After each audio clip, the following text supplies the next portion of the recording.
Listening to the season finale with Jorge Mester and the Pasadena Symphony was simply extraordinary.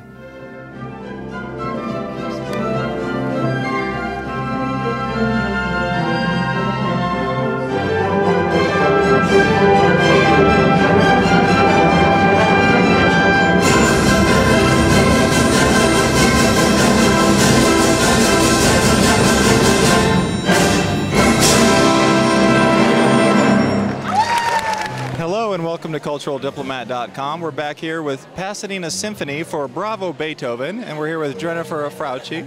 And tell us, this is a great night. We're sending Jorge Mester off for the evening, but I have a sneaking suspicion he just might be back for an encore next year. But tell us about tonight. Well, it was a complete shock to me to find out yesterday, actually, that tonight was going to be his last performance, and he's really an icon here in Pasadena. He's been with the orchestra for 25 years, and I met him 25 years ago, actually, and played under him in the orchestra. You launched your career, so to speak. Yeah, exactly. So when I was in high school, I actually played in the Pasadena Symphony. I was a youth member. Everyone else in the orchestra were adults. And so anyway, he's had this incredibly successful and long tenure here. So it was really a shock and sad news for me to hear him go. So tonight was a very emotional evening, I think. I think a lot of the orchestra members and the audience members are feeling a lot of emotion because it was such a surprise to hear that he was going to be going.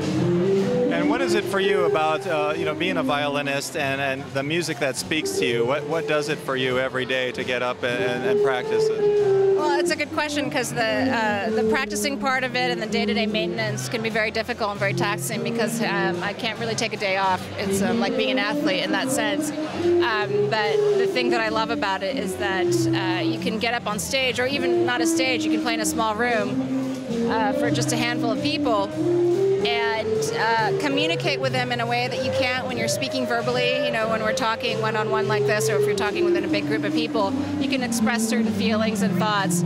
But when you're playing music, when you're playing the violin, there's something totally different that can get communicated. You can move people in a way that I think you can't with the other art forms. I think every art form has its own particular, mode of expression. Dance has a way of reaching out to people. There's a beautiful physical aspect of that. And yeah, they are. They're languages of expression, you could say. Exactly. And painting, people react to that in different ways. Architecture, also, the grandeur of it can affect people. But music has its own special way of, I think, reaching people and really just moving people in a way that I think is really special. And so that's what makes it worth it. All the work that goes into it is being able to express things that you can't with other forms of communication.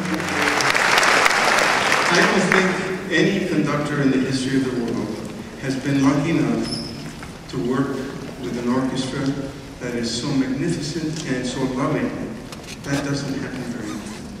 And so I have been able to work with people that I love. It's kind of my family. I think they deserve your great support, your admiration. They are incredible human beings who have given up a lot, very often, to play with the Pasadena Symphony. I know people, I know musicians, I know my colleagues who have given up very lucrative work in order to play a single concert in Pasadena. So please give them your love and your support.